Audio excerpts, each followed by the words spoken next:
En violencia. Sus caminos notificó a Moisés y a los hijos de Israel sus obras. Misericordioso y clemente es Jehová, lento para la ira y grande en misericordia. No contenderá para siempre, ni guardará su enojo para siempre. No ha hecho con nosotros conforme a nuestras iniquidades, ni nos ha pagado conforme a nuestros pecados, porque como la altura de los cielos sobre la tierra, engrandeció su misericordia sobre los que le temen. Cuanto está lejos el oriente del occidente, hizo alejar de nosotros nuestras rebeliones. Como el Padre se compadece de los hijos, se compadece Jehová de los que le temen. Amado Salvador, te damos gracias en esta mañana, porque tú eres grande con cada uno de nosotros, Padre. Porque tú ves todo el dolor que padecemos en esta tierra y nos acompañas, Señor. Porque tú avivas tu espíritu en nuestra alma y nos das refrigerio y nos das refugio, Señor, de todo lo que ocurre afuera. En esta mañana queremos poner delante de ti nuestras vidas, como cada día, Señor, sabiendo que tú tienes cuidado de nosotros y que nosotros te debemos toda nuestra vida. Gracias, Señor, porque te acuerdas que somos polvo y aún así tú nos amas como a hijos, Señor. Te damos gracias por tu Hijo Jesucristo, que es tu primogénito amado y es el modelo a seguir. Te ruego que seas con cada uno de nosotros, Señor, porque tenemos fallas y tenemos tropiezos, porque tenemos angustia, Señor, y tenemos dolor en algún área de nuestra vida. Gracias, Padre, porque tú eres nuestro sustento. Te ruego que seas en cada corazón, Señor, y en cada vida con poder. En el nombre de Jesús, amén.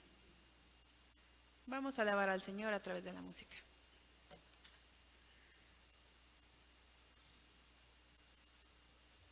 Les invito a ponerse a sus pies y vamos a cantar a nuestro Dios.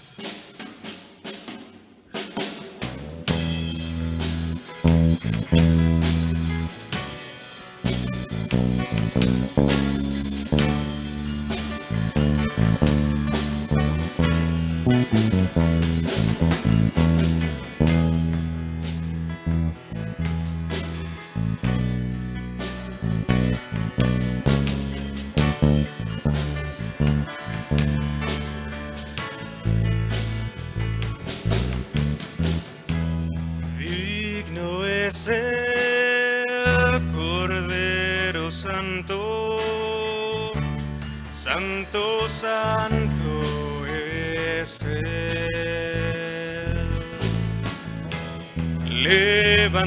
Levantamos nuestra alabanza al que en el trono está. Digno es el Cordero Santo,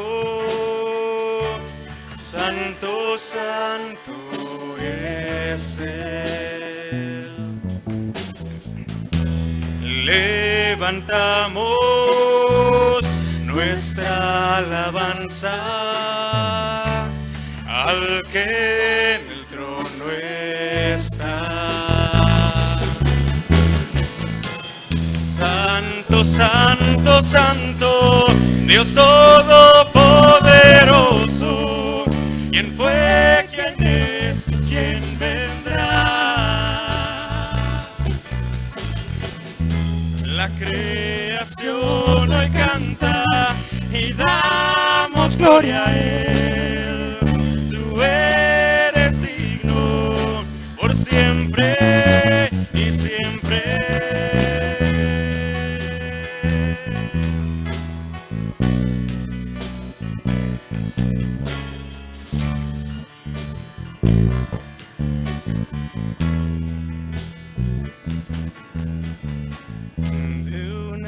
arco iris está vestido, su voz resuena como el trueno. Damos honor y gloria, poder y autoridad a ti, el único Rey. Santo, santo, santo, Dios todopoderoso. ¿Quién fue, quién es y quién vendrá? La creación hoy canta y damos gloria a Él. Tú eres digno por siempre y siempre. Santo, santo, santo, Dios todopoderoso. ¿Quién fue, quién es y quién vendrá?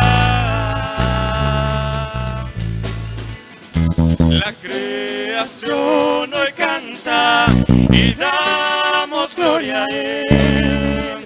Tú eres digno por siempre y siempre.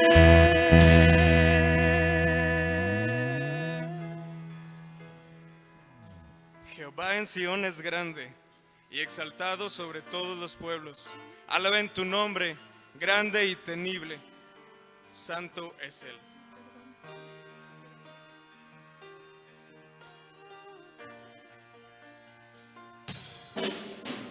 Santo, santo, santo, la gloria de tu nombre.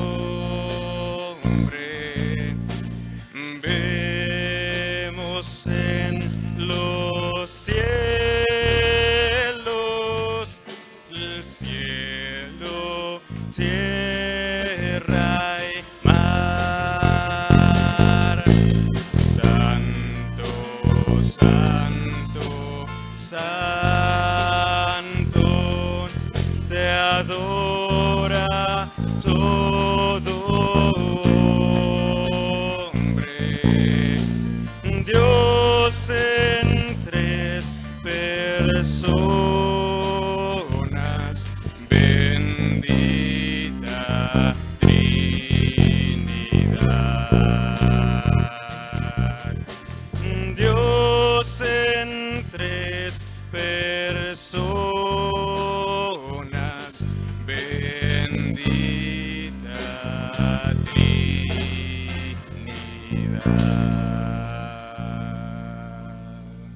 Pueden ocupar sus lugares.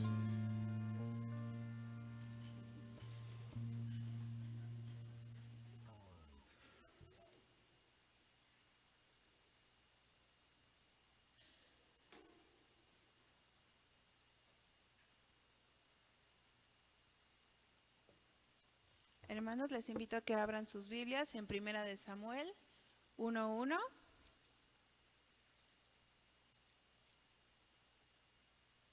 Y haremos, puestos de pie, por favor. Haremos una lectura alternada.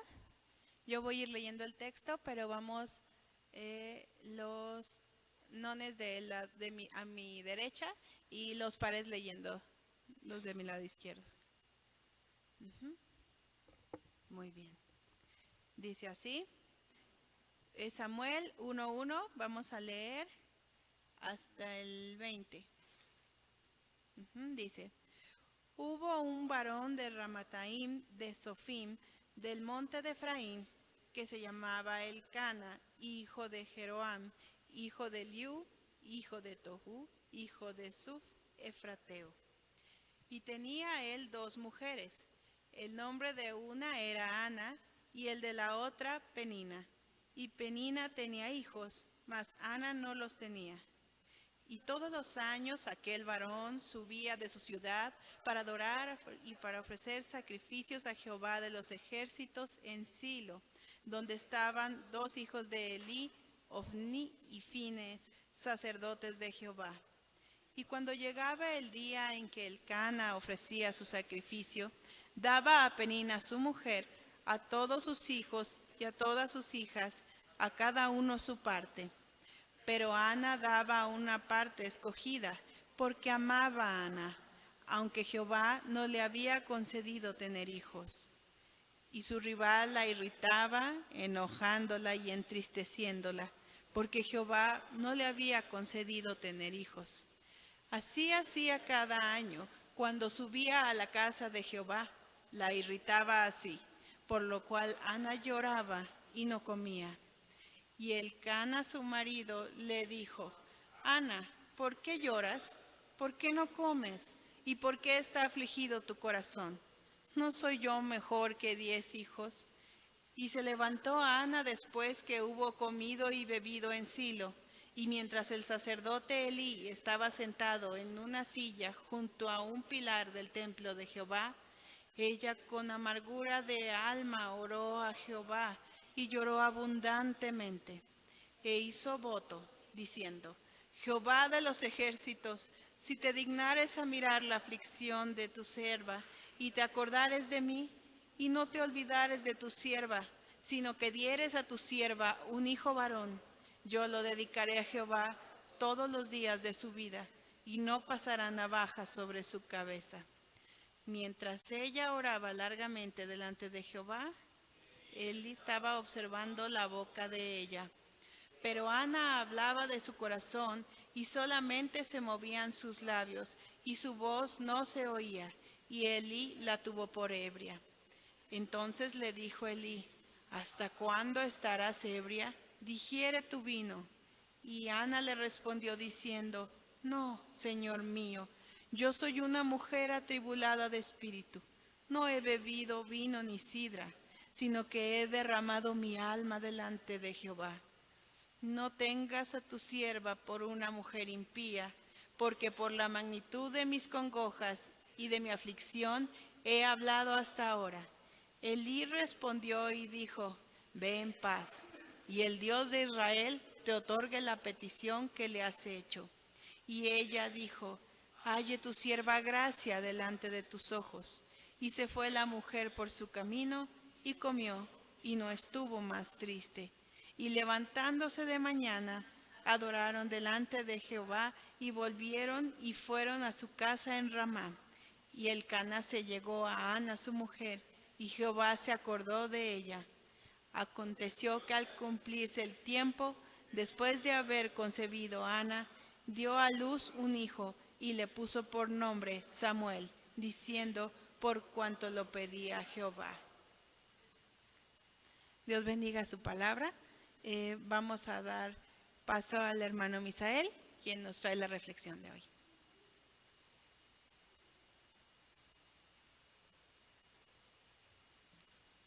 Oramos. Buenos días.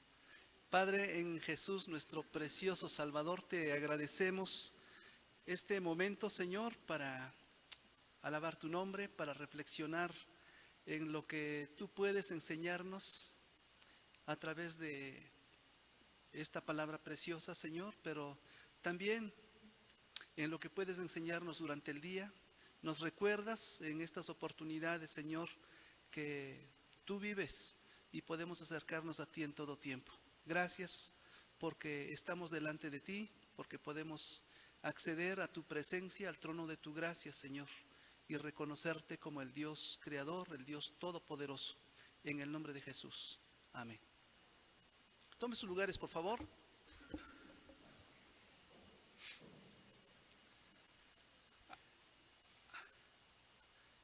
Hace tal vez unos 8 años que tuve oportunidad de predicar este sermón aquí en capilla, así que quienes ya me escucharon van a pensar que es, ¿cómo le llamamos? ¿Refrito?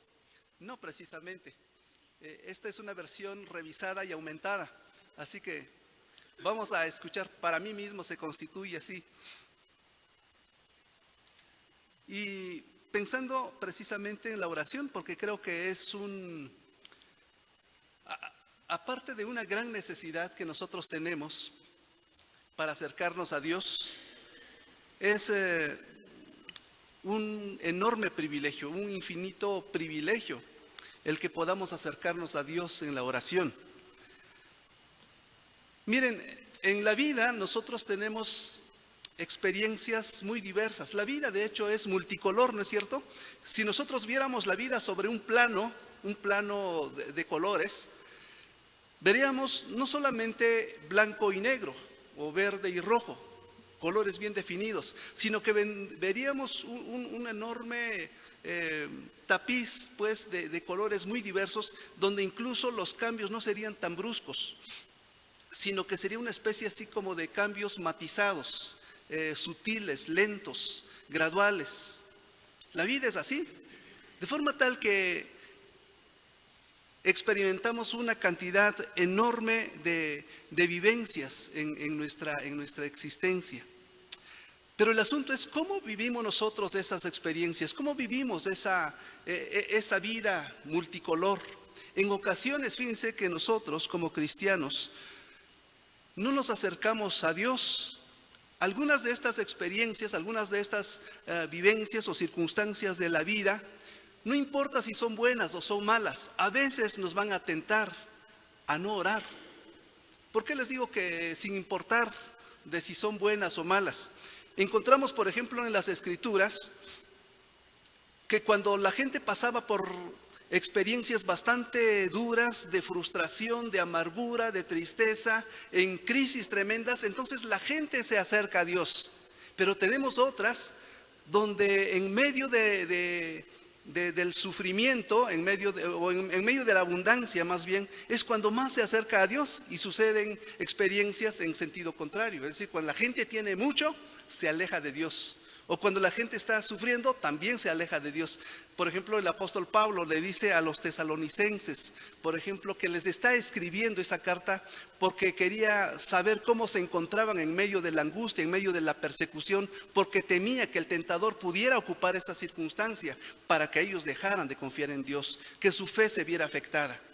Pero por otro lado, por ejemplo, Oseas habla de que el pueblo o Dios está quejando a través de la voz de Oseas, diciendo que en medio de la abundancia ellos se habían alejado de Dios y habían dicho o habían atribuido las bendiciones y las riquezas que ellos habían recibido a otra clase de dioses, a los dioses de los pueblos. La conducta humana es un poquito rara, así que no importa si las cosas son muy buenas o son muy malas, o son medias buenas o son medias malas. Algunas de estas experiencias nos van a llevar a dejar de orar. El asunto es cómo reaccionamos nosotros ante la vida, cómo vivimos la vida. Una gran necesidad que tenemos es de orar. Creo que la experiencia de Ana nos ilustra bastante bien este asunto. Ella tuvo una experiencia muy dura. Creo que el núcleo de este pasaje que nosotros hemos leído es el asunto de que ella no podía tener hijos, ella era estéril. Pero en derredor de esa experiencia hay otras ligadas que podían llevarle a no orar. Sin embargo, ella oró. Ella decidió orar intencionalmente. Y si nosotros vemos ahí el versículo 19, nos dice algo precioso de ella. Se levantaron de madrugada y adoraron delante de Jehová, y volviéndose llegaron a su casa en Ramá. Elcana conoció a Ana, su mujer, y Jehová se acordó de ella. Este es el resultado, diríamos, exitoso en la experiencia de Ana. Jehová se acordó de ella. Y si nosotros decidimos acercarnos a Dios en oración, podremos con toda seguridad llegar a esta conclusión de nuestra experiencia. Jehová se ha de acordar de nosotros. Jehová se acordará de nosotros. Ten la seguridad de que si tú decides orar, Jehová se acordará de ti. Podríamos preguntar entonces, ¿cuándo debes orar? ¿En qué circunstancias debes orar? Entonces dejemos que la experiencia de Ana nos ilustre. Debes orar cuando los bebés se nieguen a nacer. Debes de orar cuando los bebés se nieguen a nacer. El Señor, dice la Biblia, la había hecho estéril. Y en dos ocasiones, en los versículos 5 y 6, el escritor dice que el Señor había hecho estéril a Ana. Ana tenía un problema insoluble, y más en aquellos tiempos. Hoy todavía, recurriendo a la ciencia, a métodos científicos no muy sofisticados y demasiado costosos, a veces ni siquiera esos métodos pueden resolver el problema de la esterilidad, ¿no? Van a recomendaciones, van a citas, van a quién sabe cuántas cosas, y ni así resulta el asunto. Pero pensemos en muchísimas centurias antes de nuestro tiempo. Podríamos decir que el problema era muchísimo mayor, multiplicado. No nacen los bebés. ¿Cuándo no nacen los bebés? Si nosotros lo tomamos así de manera alegórica, podríamos decir que los bebés no nacen, o podríamos decir que los bebés no nacen cuando nuestros proyectos no prosperan, cuando nuestros deseos no son concedidos, cuando nos sentimos frustrados ante la vida, cuando las cosas nos salen mal siempre, cuando todo mundo está contra nosotros, cuando estamos insatisfechos ante la vida. Bueno, todas nuestras aspiraciones pudieran ser imposibles de lograr. Esa era la condición de Ana. Ana estaba enfrentando una situación insoluble de su tiempo. Posiblemente estaba enojada ante las circunstancias. Quizá estaba muy avergonzada porque era motivo de vergüenza el hecho de no poder tener hijos en su época, y posiblemente todavía en nuestros días. Se sentía posiblemente impotente frente a una situación de esta índole, de esta magnitud. Estaba desconsolada, posiblemente se vio tentada a enojarse con Dios. Así como grandes hombres del Señor en las Escrituras encontramos que llegaron a enojarse con Dios. Algunos, por ejemplo, en el versículo 16, Ana lloraba de manera desconsolada. Dice: no pienses, cuando Elí la vio y pensó que estaba ebria, no pienses que tu sierva es una mujer impía. Es por mi gran congoja y por mi aflicción que he hablado hasta ahora. Ella reconoció su gran necesidad, la crisis en la que ella se encontraba. Algunos personajes se encontraron en la Biblia, y podemos decir una lista enorme de gente que se encontró ante situaciones insolubles. Moisés frente al Mar Rojo, por ejemplo, cuando estaban encerrados con el pueblo, cuando acababan de salir de Egipto. Josué ante la batalla contra los amalecitas. Bartimeo junto al camino. Él sabía que estaba ciego y que no podía resolver su problema. La mujer sirofenicia, ¿no?, que tenía a su hija en un padecimiento tremendo. Ana es un ejemplo más de quienes claman en lo imposible, pero cosechan maravillas. Claman a Dios ante circunstancias insolubles, pero ven la mano de Dios manifestarse con poder. Así como Moisés, así como Josué, así como la mujer sirofenicia vieron la mano de Dios, Ana también vio la mano de Dios, clamando al Señor en una circunstancia totalmente imposible de solucionar. Jesús hace que los hombres experimenten, Dios cuando interviene hace que los hombres experimenten maravillas cuando claman a Él. Hay bebés en tu vida por los cuales tú has clamado y ves que es insoluble el asunto, que no se puede solucionar tu problema. Posiblemente tengas aspiraciones que digas está muy lejos de alcanzar. Quizás tengas proyectos muy grandes. Quizá quieras escribir un libro. Quizá quieras tomar una nueva carrera. Posiblemente quieras empezar una nueva empresa. Posiblemente quieras, no sé, resolver el problema en casa. No sé cuántos problemas pudiéramos estar enfrentando. Los problemas en el hogar a veces parecen insolubles. Esos son los bebés que no quieren nacer. Esos son los bebés que se niegan a nacer. ¿Sabes qué tienes que hacer? Esa es la gran oportunidad para orar. Ese es un precioso momento en el que Dios puede manifestarse de manera maravillosa. El Salmo 145, versículo 18 dice: cercano está Jehová a todos los que le invocan, a todos los que le invocan de verdad. Eso puede ser cierto para tu vida. Posiblemente en el seminario, en este ambiente nuestro, en nuestro ambiente doméstico, pudieras encarar circunstancias difíciles. Dios se puede manifestar si tú clamas. ¿Cuándo debes orar? Hemos dicho, cuando los bebés no quieran nacer. Pero ¿cuándo debes orar también? Cuando haya peninas que te irriten. Esas peninas cuando se aparecen y te hacen la vida de cuadritos, te hacen la vida imposible. Penina, su rival, dice la Biblia, solía atormentarla para que se enojara. El propósito de Penina era así, o sea, con intención, ¿no?, para enojarla. En Reina Valera actualizada dice, para humillarla, para hacerle sentir intencionalmente mal. ¿Te has encontrado con peninas en la vida?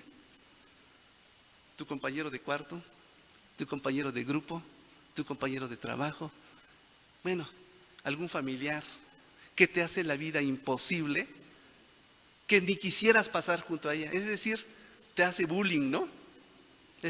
Aquí Penina le hacía bullying a Ana, y era intencional, era una mujer malvada.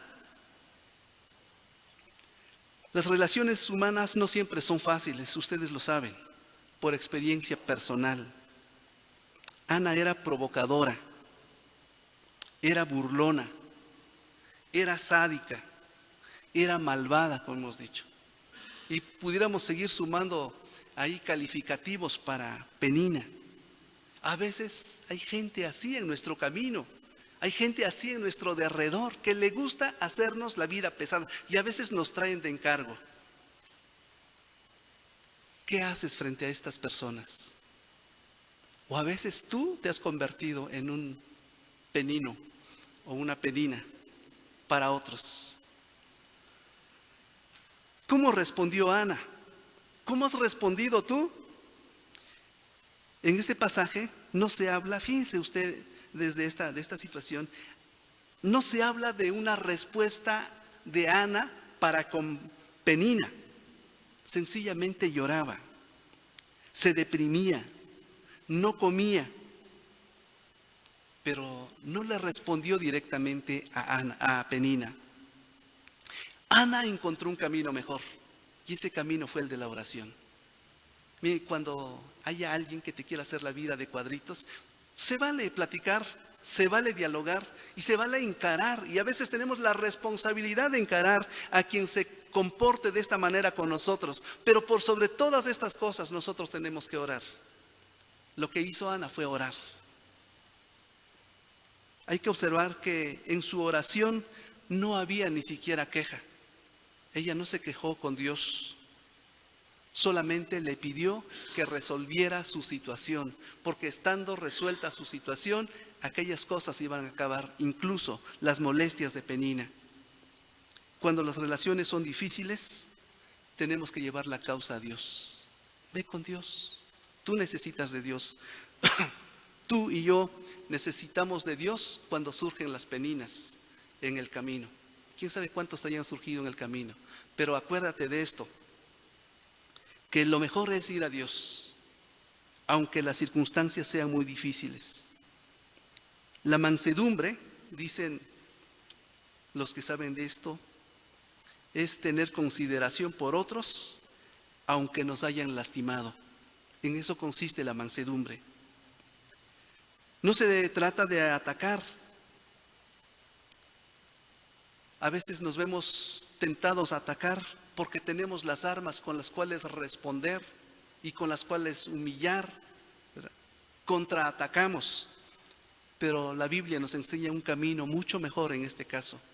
Y ese camino es el de la oración. Moisés enfrentó a varias peninas. Y así varios hombres de Dios enfrentaron a peninas en su camino.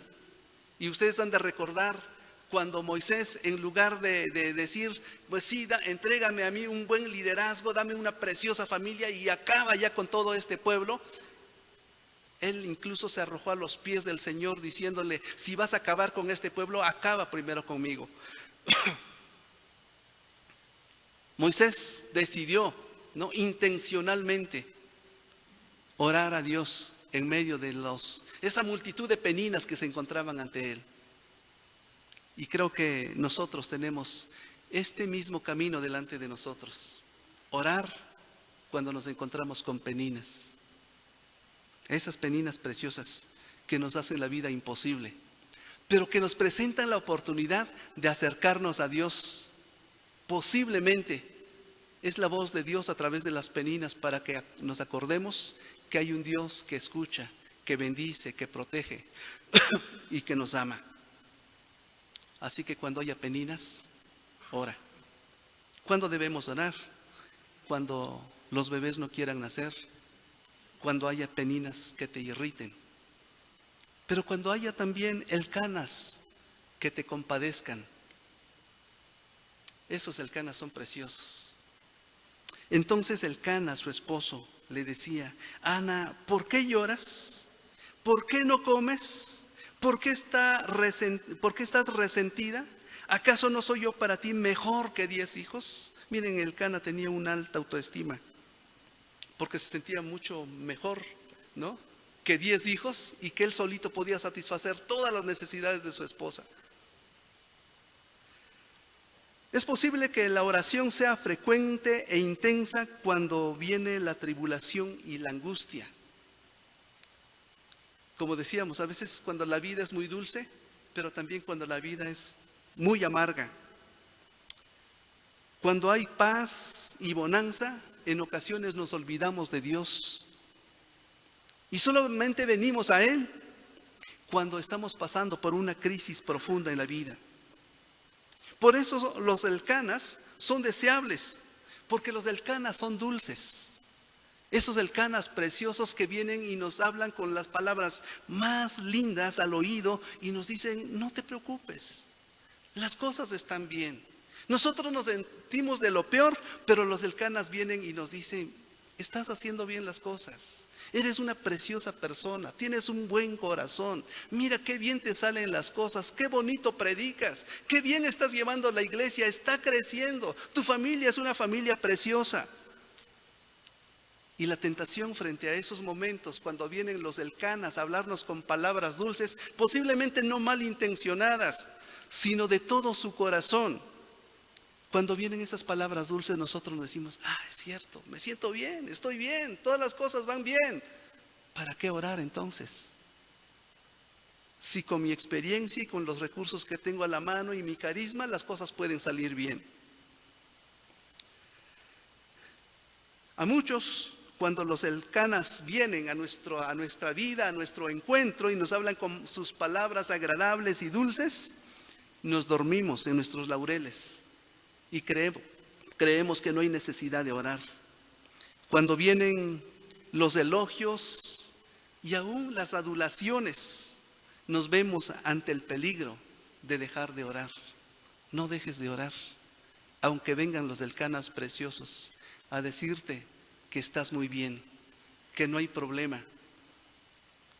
Ana descubrió que el consuelo de su esposo Elcana no era suficiente. Era necesario ir a buscar a Dios. Tú y yo necesitamos buscar al Señor, aunque todo mundo nos diga que las cosas están bien.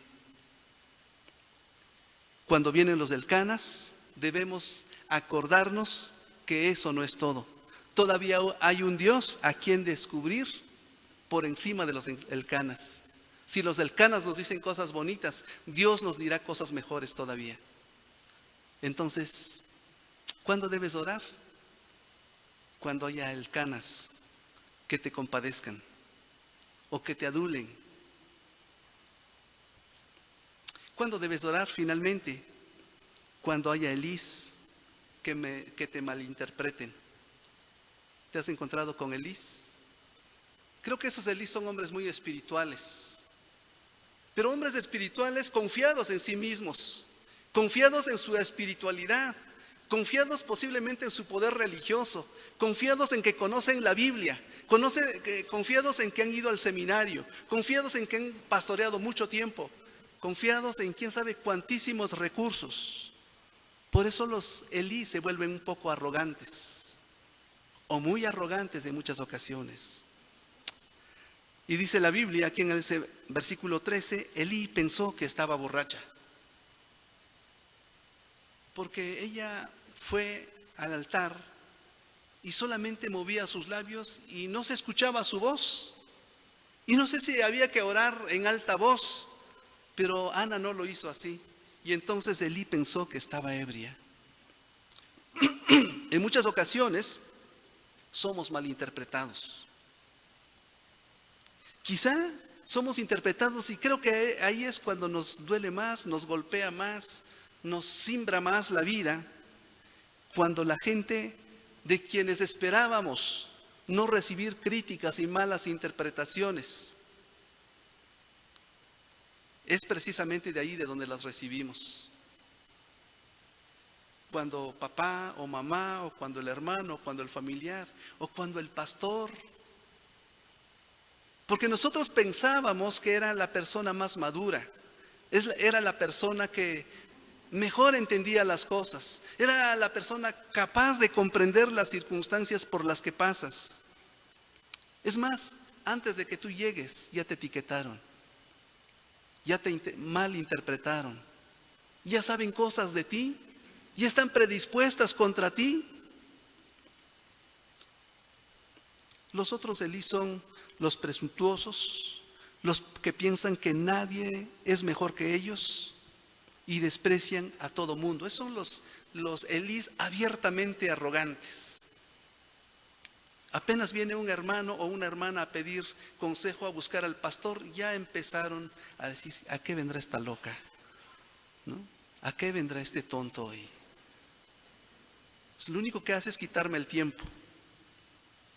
Todos son motivo de sospecha ante esta clase de Elís. A veces vamos a llegar ante esos Elís, muy experimentados, conocedores de la Biblia, manejan la teología, pero a la perfección, saben de mucha teoría. Esos Elís, sin embargo, son incapaces de ver su propio pecado y se constituyen en jueces de los otros. Si no, vean ustedes el capítulo 2, versículos 27 y 29, cuando Elí recibe precisamente la reprimenda de Dios, ahora por conducto de Samuel, diciéndoles: es que les has dado más oportunidad a tus hijos y los tienes en más alta estima que a mí. 28 y 29, yo elegí como sacerdote mío, o yo le elegí como sacerdote mío entre todas las tribus de Israel, para que subiera a mi altar, quemara el incienso y llevara el efod en mi presencia. Yo he dado a la casa de tu padre todas las ofrendas quemadas de los hijos de Israel. ¿Por qué habéis desdeñado mis sacrificios y mis ofrendas que mandé ofrecer en mi morada? Has honrado a tus hijos más que a mí. Bueno, y sigue la reprimenda ahí. Esos Elís son los que son capaces de ver todos los errores y los pecados y las faltas y los vacíos de los demás, pero incapaces de verse a sí mismos en su necesidad. Y a veces nos vamos a encontrar ante estos Elís. ¿Qué tenemos que hacer? Ana no se distrajo. Sabía muy bien que había que ir a Dios, y precisamente eso fue lo que resolvió hacer. Fue a Dios para exponer su causa. ¿Cómo te sientes ante los Elís de este tipo? ¿Tienes deseos de contestar? ¿Tienes deseos de justificarte? ¿Quieres aclarar las cosas? ¿Te sientes abrumado? ¿Estás desilusionado? ¿Tienes deseos de renunciar? Quizás en esas circunstancias te sientes sin deseos de buscar a Dios, porque de donde esperabas comprensión y abrazo y consuelo, no lo recibes. Y dices: ni el pastor me entiende. ¿Para qué buscar a Dios?